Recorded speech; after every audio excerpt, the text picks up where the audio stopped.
नमस्कार मित्रों, स्वागत है आपका इंटेंस लाइट यूट्यूब चैनल पर। मित्रों, जैसा कि आप करंट अफेयर्स और साथ ही उससे रिलेटेड जो भी सब्जेक्ट के फैक्ट हैं वो डिस्कस कर रहे हैं, और विजन आईएएस के द्वारा जारी किया गया ये पीडीएफ है जिसको हम यहाँ एक्सप्लेन कर रहे हैं। जो बातें यहाँ पे नहीं भी लिखी गई हैं या स्पष्ट नहीं हैं उसको सरल भाषा में आप तक पहुँचाने का प्रयास किया जा रहा है। उम्मीद है कि आपको इसमें काफ़ी सहयोग मिलेगा।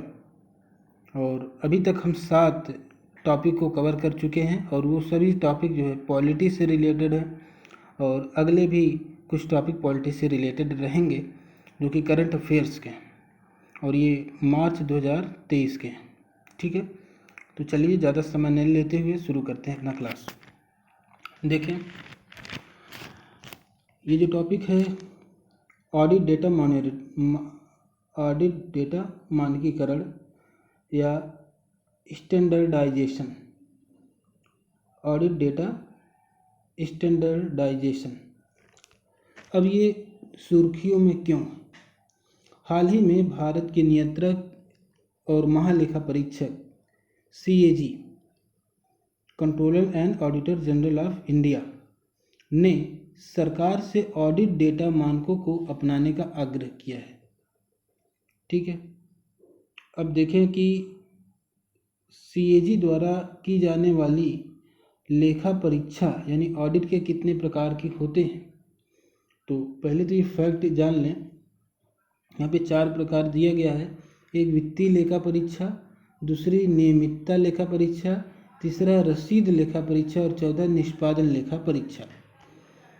वित्तीय लेखा परीक्षा की बात करें तो यह जांच करना कि कार्यपालिका की प्रशासनिक कार्रवाई न केवल निर्धारित कानून, वित्तीय नियमों एवं प्रक्रियाओं के अनुरूप है, बल्कि यह भी उचित है तथा इसके परिणाम स्वरूप कोई फिजूल खर्ची नहीं हुई है। ठीक है, जरूरी नहीं कि आपने निर्धारित कानून का पालन किया और वित्तीय नियम का पालन किया और प्रक्रिया को अपना लिया और खाना पूर्ति करके जो है कोई चीज़ पैसे खर्च कर दिए, ऐसा नहीं है। बल्कि ये भी सुनिश्चित करना है कि ये उचित है या नहीं, या इसके परिणाम स्वरूप कोई फिजूल खर्ची तो नहीं हुई है, इस बात की भी जांच करना ये वित्तीय लेखा परीक्षा कहलाता है। अगला है नियमितता लेखा परीक्षा। इसमें मुख्य रूप से यह जांच करना शामिल है कि सभी भुगतान विधिवत अधिकृत हैं, जितने भी पेमेंट हो रहे हैं वे विधिवत अधिकृत हैं। ठीक है, और निर्धारित रूप में उचित वाउचर द्वारा प्रमाणित हैं। अगला है रसीद लेखा परीक्षा। इसमें संघ स्तर पर आयकर, सीमा शुल्क और उत्पाद शुल्क रसीदों की लेखा परीक्षा तथा राज्य स्तर पर राज्य करों की लेखा परीक्षा शामिल है। नेक्स्ट है निष्पादन लेखा परीक्षा। इसमें किसी लेन देन से संबंधित एक योजना या एक कार्यक्रम के मूल्यांकन पर ध्यान केंद्रित किया जाता है। तो इस तरह से हमने देखा कि जो 4 प्रकार हैं CAG द्वारा किए जाने वाले लेखा परीक्षा की, इसमें वित्तीय लेखा परीक्षा है, नियमितता लेखा परीक्षा है, रसीद लेखा परीक्षा है और निष्पादन लेखा परीक्षा है। आगे बढ़ते हैं। अन्य इससे संबंधित कुछ फैक्ट हैं, जैसा कि CAG ने कहा है, controller and auditor general of India ने या कैग ने,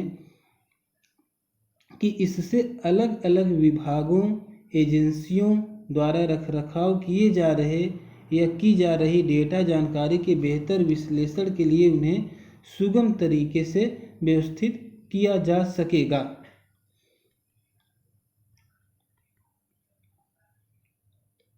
लेखा परीक्षा या ऑडिट की वर्तमान प्रणाली, तो जैसा कि इसको एक मानकीकरण करने की बात कर रहे हैं, एक मानक बनाने की बात कर रहे हैं, तो वर्तमान में क्या चीज़ चली आ रही है उसको एक बार आप देखें। थोड़ा और जूम कर लें, यहाँ तक कम से कम स्पष्ट हो जाए, ताकि देखें। वैधानिक लेखा परीक्षा, इसका तात्पर्य CAG द्वारा भारतीय लेखा परीक्षा और लेखा विभाग की एजेंसी के माध्यम से की गई लेखा परीक्षा से है। संविधान और साथ ही नियंत्रक महालेखा परीक्षक कर्तव्य एवं शक्तियां सेवा की शर्तें अधिनियम 1971 के अनुसार सीएजी के निम्नलिखित कार्य हैं। तो सीएजी के क्या क्या कार्य हैं वो देखें आप। 3 पॉइंट यहाँ पे दिया गया है। एक, केंद्र की संचित निधि तथा प्रत्येक राज्य और विधानसभा वाले केंद्र शासित प्रदेश की संचित निधि से किए गए सभी प्रकार के व्यय की लेखा परीक्षा करना। दूसरा, केंद्र सरकार और सभी राज्यों की आकस्मिक निधियों एवं लोक लेखाओं से संबंधित लेन देन की परीक्षा करना। सीएजी को केंद्र या राज्य या विधानसभा वाले केंद्र शासित प्रदेश के नियंत्रण के अधीन किसी भी लेखा कार्यालय का निरीक्षण करने का प्राधिकार प्राप्त है। अब आगे देखें, आंतरिक लेखा परीक्षा ये क्या है? आंतरिक लेखा परीक्षा ये संगठन की आंतरिक लेखा परीक्षा के लिए, ठीक है। आंतरिक लेखा परीक्षा सदन के आंतरिक लेखा परीक्षा के लिए है।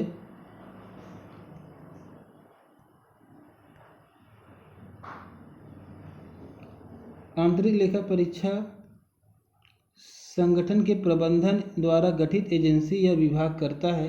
यह संगठन का एक अभिन्न अंग होता है तथा सीधे चीफ एग्जीक्यूटिव के अधीन कार्य करता है। सीएजी की भूमिका आंतरिक लेखा परीक्षा की ऑडिट की जांच तक सीमित है। आगे देखें अन्य संबंधित क्या क्या इससे सुर्खियां रही हैं। एक तो जिनेवा स्थित ILO यानी इंटरनेशनल लेबर ऑर्गेनाइजेशन अंतर्राष्ट्रीय श्रम संगठन ने भारत के नियंत्रक और महालेखा परीक्षक यानी सीएजी को 4 साल की अवधि के लिए अपने बाहरी लेखा परीक्षक के रूप में कार्य करने के लिए चुना है। यानी 2024 से 2027 तक जो है अंतर्राष्ट्रीय श्रम संगठन ने भारत के नियंत्रक एवं महालेखा परीक्षक controller and auditor general of India को 4 साल के लिए अपने बाहरी लेखा परीक्षक के रूप में कार्य करने के लिए चुना है।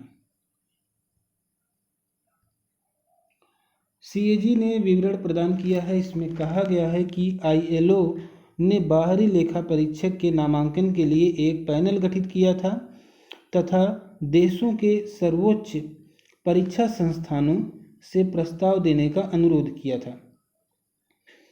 अलग अलग देशों में सर्वोच्च लेखा परीक्षा संस्थानों का सार्वजनिक निकाय होता है। ये सरकारी राजस्व और व्यय की लेखा परीक्षा के लिए जिम्मेदार होते हैं। संयुक्त राष्ट्र संघ के सदस्य देश का लगभग हर SAI यानी सर्वोच्च लेखा परीक्षा संस्थान इंटोसाई का सदस्य है। SAI और इंटोसाई का सदस्य है। इंटोसाई क्या है? सर्वोच्च लेखा परीक्षा संस्थानों का अंतर्राष्ट्रीय संगठन। एक स्वैच्छिक और गैर राजनीतिक संगठन है। यह अन्य कार्यों के साथ साथ लेखा परीक्षा मानकों SAI के गवर्नेंस और SAI की स्वतंत्रता को बढ़ावा देने के लिए भी कार्य करता है। इंटोसाई के 7 क्षेत्रीय संगठन हैं। ये क्षेत्र हैं, एक अफ्रीका में है, दूसरा मध्य पूर्व और उत्तरी अमेरिका में है, तीसरा है SOSAI एशिया में है और चौथा है कैरेबियन में है और चौथा है यूरोप और एशिया में है, यूरोसाई बोलते हैं। उसके लैटिन अमेरिका में भी एक है, उसके बाद है ओशिनिया में है। इनके नाम यहाँ दिए हुए, आप पोज करके आसानी से देख सकते हैं, नोट करना चाहें तो नोट कर सकते हैं। सीएजी को 2024 से 27 तक ASOSAI के अध्यक्ष के रूप में चुना गया है। ये हम पहले बता चुके हैं। वर्ल्ड हेल्थ ऑर्गेनाइजेशन यानी विश्व स्वास्थ्य संगठन 2020 से 2023, खाद्य और कृषि संगठन 2020 से 2025, अंतर्राष्ट्रीय परमाणु ऊर्जा एजेंसी 2022 से 2027 और रासायनिक हथियार निषेध संगठन ने 2021 से 2023 तथा अंतर संसदीय संघ की वर्तमान में सरकार के नियंत्रण और महालेखा परीक्षक 2020 से 22 द्वारा बाहरी रूप से लेखा परीक्षा की जा रही है। आगे बढ़ते हैं। आकांक्षी ब्लॉक कार्यक्रम, एस्पिरेशनल ब्लॉक प्रोग्राम ABP, क्या है ये कार्यक्रम और ये चर्चा में क्यों है? देखें, हाल ही में प्रधानमंत्री ने आकांक्षी ब्लॉक कार्यक्रम का शुभारंभ किया है। इस कार्यक्रम का उद्देश्य अलग अलग विकास मानकों पर पिछड़े ब्लॉक्स यानी प्रखंडों के प्रदर्शन में सुधार करना, यानी अलग अलग विकास के मानकों पर अलग अलग उसका विकास का मानक निर्धारित किया जाएगा और उस आधार पर पिछड़े जो ब्लॉक हैं या प्रखंड हैं उनके प्रदर्शन में सुधार करना है। इससे संबंधित जो भी तथ्य हैं उसको भी देखेंगे हम।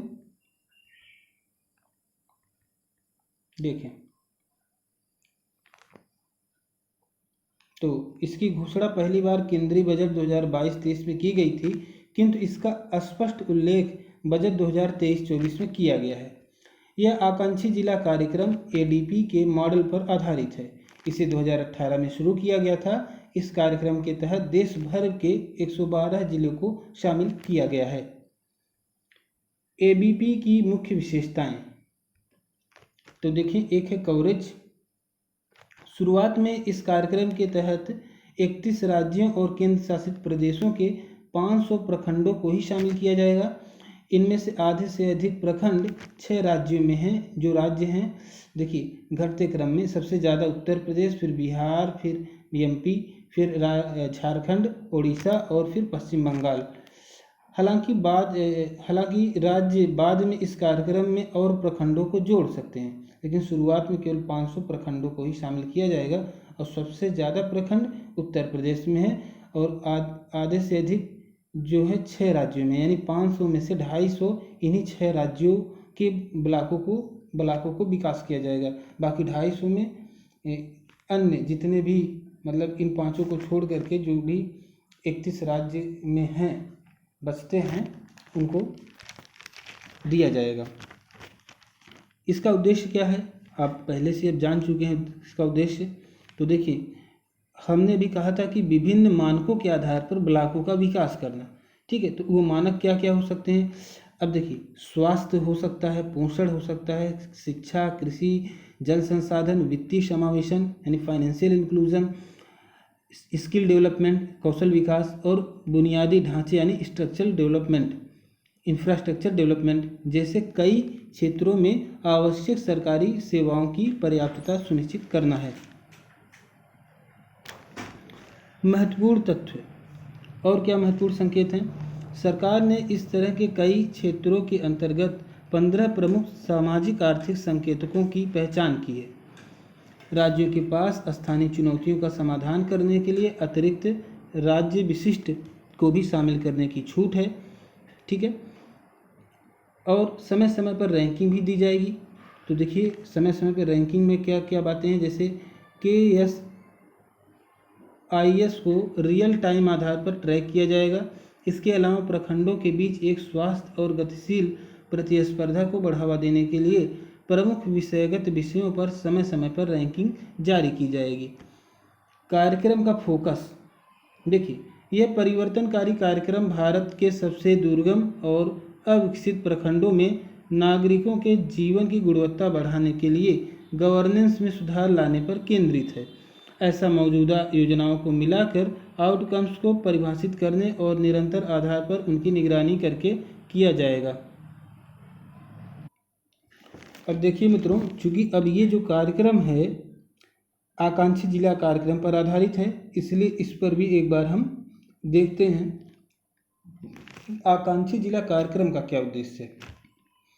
तो इसे जनवरी 2018 में शुरू किया गया था। ADP का लक्ष्य देश के 26 राज्यों और एक केंद्र शासित प्रदेश के 112 सबसे कम विकसित जिलों को शीघ्रता से प्रभावी ढंग से विकास करना है, ठीक है। तो जो सबसे कम विकसित जिले हैं उनका शीघ्रता से विकास करना, प्रदेश के 112, ठीक है। 2018 में शुरू किया गया था ये आकांक्षी जिला कार्यक्रम। कार्यक्रम पर फोकस, मुख्य संचालकों के रूप में राज्यों के साथ यह प्रत्येक जिले की क्षमता पर ध्यान केंद्रित करता है, साथ ही तत्काल सुधार के लिए प्रभावी कारकों की पहचान भी करता है। यह मासिक आधार पर जिलों की रैंकिंग करके इनकी प्रगति को मापता है।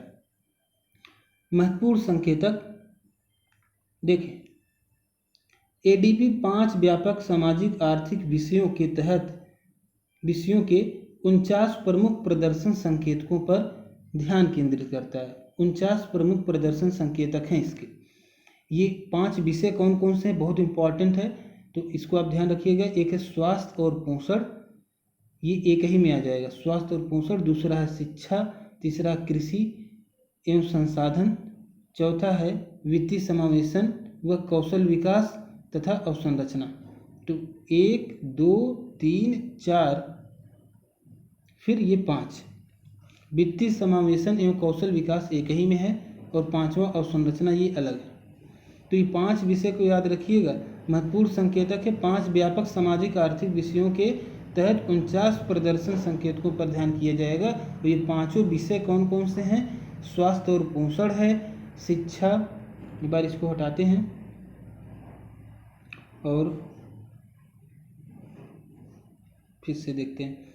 5 विषय है, देखें, स्वास्थ्य और पोषण है, शिक्षा है, कृषि एवं संसाधन एग्री एंड रिसोर्सेज, अगला है वित्तीय समावेशन और कौशल विकास, ये कहीं में आ जाएगा। उसके बाद अवसंरचना। ठीक है, तो ये 5 विषय हैं जो एडीपी के सामाजिक आर्थिक विषयों के सामाजिक आर्थिक विषय थे। अब उसी एडीपी पे आधारित है ये जो ब्लॉक का डेवलपमेंट करने की बात कही गई है। और डेल्टा रैंकिंग इन केपीआईज के आधार पर जिला रैंकिंग में वृद्धिशील परिवर्तन को दर्शाती है। बेसाइल रैंकिंग के आधार पर रेखा वर्ष की तुलना में जिले के प्रदर्शन को दर्शाती है। देखें, यहाँ पर एडीपी का 3C दृष्टिकोण क्या है। यहाँ पे 3C का प्रयोग किया गया है, जिसमें एक है कन्वर्जेंस, दूसरा है कोलैबोरेशन और तीसरा है कंपटीशन। 3C दृष्टिकोण है, कन्वर्जेशन, कोलैबोरेशन एंड कंपटीशन। अभिसरण या तालमेल यानी कन्वर्जेंस, बाधाओं को दूर करने के लिए जिला स्तर पर राज्य और केंद्र की पहलों के बीच तालमेल स्थापित किया जा रहा है। इसे कहते हैं अभिसरण या तालमेल या कन्वर्जेंस। यानी पहला सी आपका ये हो गया। दूसरा सी यानी सहयोग यानी कोलैबोरेशन यानी सहयोग। सिविल सोसाइटी और जिला सरकारी निकायों सहित केंद्र और राज्य सरकारों के पदाधिकारियों के बीच सहयोग को बढ़ावा दिया जा रहा है। और तीसरा है प्रतियोगिता यानी कंपटीशन। तीसरे सी का मतलब है कंपटीशन और जिसका मतलब होता है प्रतियोगिता। चैंपियंस ऑफ चेंज की निगरानी करने वाले डैशबोर्ड का उपयोग करके राज्यों और जिलों के बीच प्रतिस्पर्धा को बढ़ावा दिया गया है। ठीक है दोस्तों, तो इस तरह से ये हमारा जो है टॉपिक कंप्लीट होता है आपका एस्पिरेशनल ब्लॉक प्रोग्राम एबीपी। ठीक है, तो एबीपी किस पर आधारित है, ये आकांक्षी ब्लॉक कार्यक्रम है और वो एडीपी था यानी आकांक्षी जिला कार्यक्रम था। यहाँ पे देखें, ये जो था आकांक्षी जिला कार्यक्रम एडीपी, पहले हमारा 2018 में एडीपी चलाया गया था, एडीपी, ठीक है, आकांक्षी जिला कार्यक्रम, और इसी पर आधारित है आपका आकांक्षी ब्लॉक कार्यक्रम जो अभी हाल ही में चलाया गया है। ये देखें, हाल ही में प्रधानमंत्री ने आकांक्षी ब्लॉक कार्यक्रम का शुभारंभ किया है। इस कार्यक्रम का उद्देश्य अलग अलग विकास मानकों पर पिछड़े ब्लॉक्स प्रखंडों में प्रदर्शन में सुधार करना है। तो जैसा कि हमने शुरू में भी पढ़ा था इसके बारे में और डिटेल में भी देखा, और 2023-24 के बजट में भी इसका स्पष्ट उल्लेख भी किया गया है। यह जो है आकांक्षी जिला कार्यक्रम के मॉडल पर आधारित है, यानी आकांक्षी ब्लॉक प्रोग्राम है ये। इसे 2018 में शुरू किसे, ये एडीपी को 2018 में शुरू किया गया था, लेकिन अब 2023-24 में जो शुरू किया जाएगा एबीपी यानी आकांक्षी ब्लॉक प्रोग्राम को शुरू किया जाएगा। ठीक है, और इसमें क्या होगा, फिर से एक बार रिवीजन कर लें जो कवरेज वाली बात है। तो देखें, पूरे 31 राज्य और केंद्र शासित प्रदेशों के 500 प्रखंडों यानी 500 ब्लॉकों को ही शामिल किया जाएगा, ठीक है। और जिसमें से आधे से अधिक यानी 150 से भी अधिक हो सकते हैं, जो कि केवल 6 राज्यों में रहेंगे। आधे से अधिक इसमें जो ब्लॉक चुने जाएंगे वो सिर्फ 6 राज्यों से चुने जाएंगे, जिसमें यूपी, बिहार, मध्य प्रदेश, झारखंड, उड़ीसा और पश्चिम बंगाल है।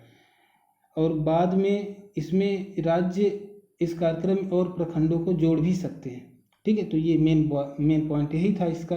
तो इस तरह से दोस्तों हमने इसको कंप्लीट किया, और साथ ही हमने जो एडीपी जिस पे ये आधारित था उसका भी हमने जो है थोड़ा सा डिटेल में जानकारी लिया कि ये क्या था, 2018 में आया था, इसके 5 विषय क्या थे, ठीक है। स्वास्थ्य, पोषण, शिक्षा, कृषि एवं संसाधन, वित्तीय समावेशन और कौशल विकास तथा अवसंरचना आदि थे, ठीक है। तो इसी पर आधारित है आपका आकांक्षी ब्लॉक कार्यक्रम।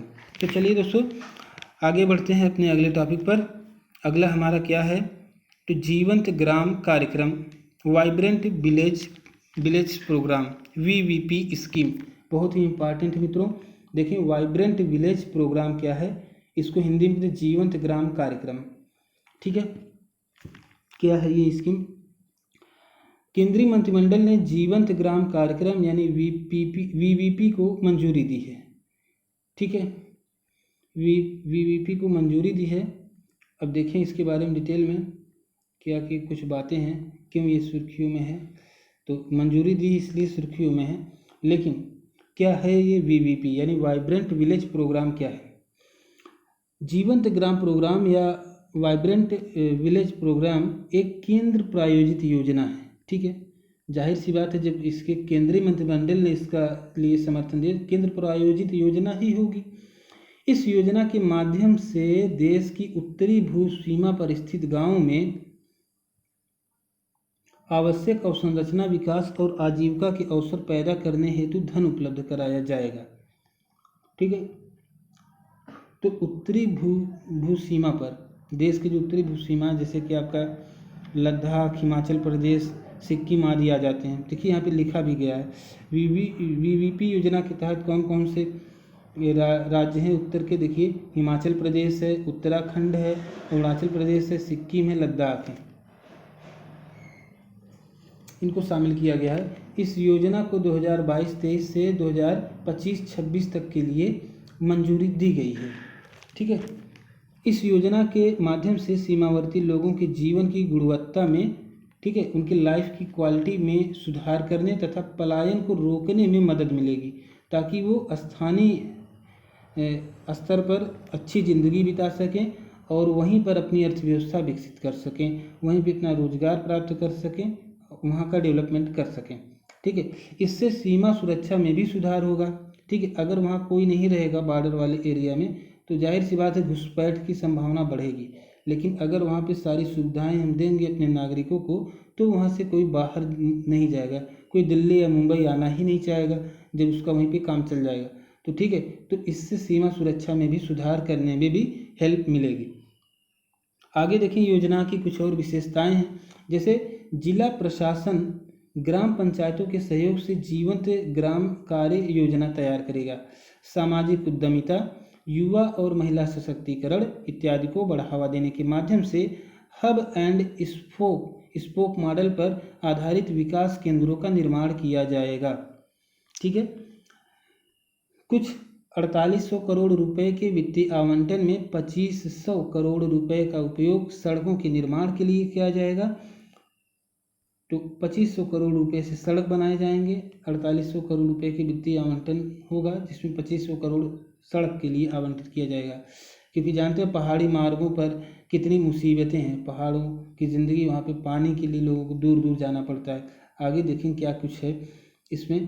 तो केंद्र और राज्य की योजनाओं की 100% सैचुरेशन सुनिश्चित की जाएगी, यानी केंद्र भी अपना जो है योगदान देगा और राज्य भी अपने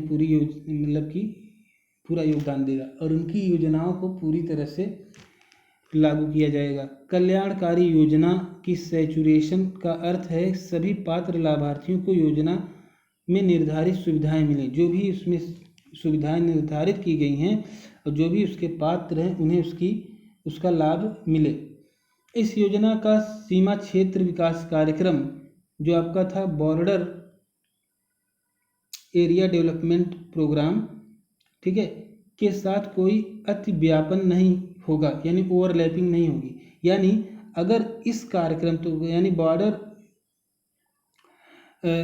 एरिया डेवलपमेंट प्रोग्राम के तहत अगर मान लीजिए किसी क्षेत्र में, ठीक है, शिक्षा के लिए मान लीजिए 500 करोड़ का अगर बजट पास हो चुका है, ठीक है, तो ये जो नई योजना आई है ये नहीं कह सकती कि इसमें तो 500 करोड़ का बजट पास है अब हम इसमें पैसा नहीं देंगे। नहीं, अगर जहाँ भी कमी होगी ये भी उसमें अपना पैसा इन्वेस्ट करेगी, ठीक है। तो ये आप इसको ध्यान में रखें।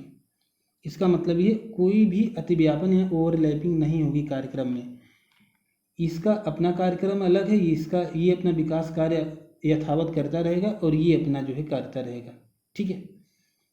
वाइब्रेंट विलेज प्रोग्राम अपना जो है जो इसको निर्धारित किया कि वो अपना काम करेगी, ये अपना काम करेगा। ऐसा नहीं होगा कि तुमने जो है सड़क बना दिया तो अब मैं सड़क नहीं बनाऊंगा, या मैं जो है तुम सड़क बना दिए और हम जो है खाली नाली बना करके छोड़ दिए, या ऐसा नहीं होगा। जो आपका लक्ष्य निर्धारित किया आप करेंगे, जो इनका लक्ष्य निर्धारित करा गया है वो करेंगे। तो ये इसकी विशेषता है। जो आपका BADP है, BADP का उद्देश्य अंतर्राष्ट्रीय सीमा के पास स्थित दूरस्थ और दुर्गम क्षेत्रों में रहने वाले लोगों की विकास संबंधी आवश्यकताओं को पूरा करना है, और लगभग यही उद्देश्य इनका भी है। वाइब्रेंट विलेज प्रोग्राम का भी यही उद्देश्य है। अब देखिए VVP योजना के अपेक्षित परिणाम क्या है, मतलब क्या परिणाम आ सकते हैं।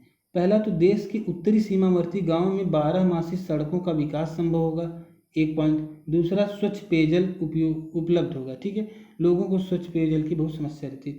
तीसरा, सौर और पवन ऊर्जा के विकास पर ध्यान देने के साथ 24/7 बिजली की आपूर्ति सुनिश्चित होगी। मोबाइल और इंटरनेट कनेक्टिविटी का विस्तार होगा। पर्यटन, बहुउद्देशीय स्वास्थ्य एवं कल्याण केंद्रों का विकास संभव होगा। आगे देखें, सीमा पर अवसंरचना विकास को बढ़ावा देने के लिए मंत्रिमंडल द्वारा लिए गए अन्य कुछ निर्णय हैं, उन पर भी हम जरा नज़र डाल ले रहे हैं, ठीक है। यहाँ पर दिया गया है, जैसे हिमाचल प्रदेश और लद्दाख के बीच सभी मौसम में कनेक्टिविटी प्रदान करने के लिए 4.1 किलोमीटर की लंबी सिंकुला सुरंग को मंजूरी दी गई है, ठीक है।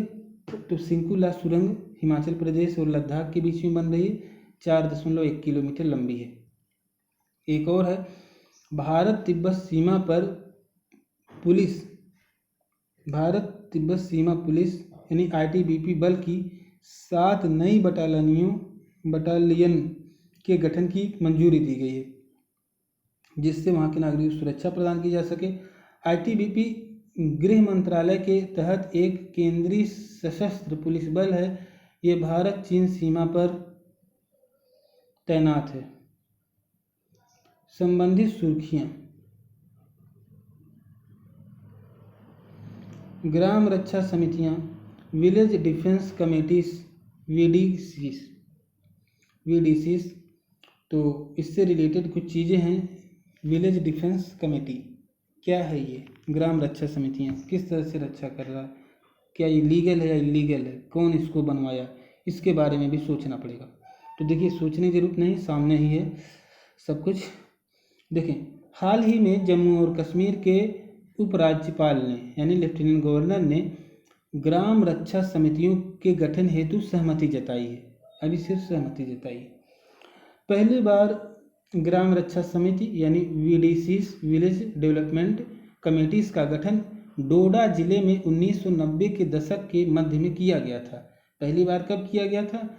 डोडा जिले में किया गया था इसका गठन, और 1990 के दशक में किया गया था। ये समितियां आतंकवादी हमलों के खिलाफ लड़ने में सुरक्षा कर्मियों की क्षमता में वृद्धि करती हैं, ठीक है। तो जो हमारे सुरक्षा कर्मी, उनकी क्षमता बढ़ जाती है अगर इस तरह की समितियां बनी रहती हैं। इनसे दूरस्थ पहाड़ी गांवों के निवासी शामिल होते हैं, ठीक है। इन लोगों को प्रशिक्षित किया जाता है और इन्हें अपनी रक्षा के लिए हथियार दिए जाते हैं। जो पहाड़ के लोग होते हैं, ठीक, दूर दराज पहाड़ के लोग, और चूँकि वो वहाँ के पूरे अनुभवी होते हैं, वहाँ के मार्गों के बारे में वहाँ के जलवायु के बारे सारी उनको जानकारी रहती है, इसलिए इन्हें ऐसी ट्रेनिंग दी जाती है और कुछ हथियार भी अपनी रक्षा के लिए दिए जाते हैं।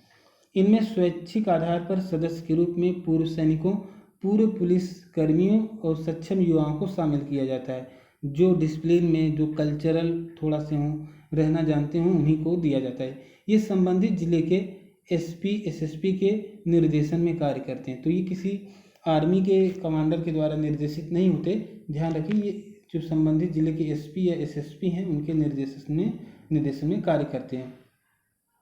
वीडीसीज के पेमेंट को बढ़ाया गया है और इनका नाम बदलकर ग्राम रक्षा गार्ड कर दिया गया है। ग्राम रक्षा गार्ड नाम बदलने से, इनको दर्जा दे देने से इनका जो है पेमेंट भी बढ़ा दिया गया है। ठीक है, तो ये है विलेज वाइब्रेंट प्रोग्राम के बारे में। ठीक है, तो किस तरह से पहाड़ी लोगों को, जो उत्तरी पहाड़ी क्षेत्र के लोग हैं, उनके जीवन की गुणवत्ता को सुधारने के लिए ये कार्य किया गया है।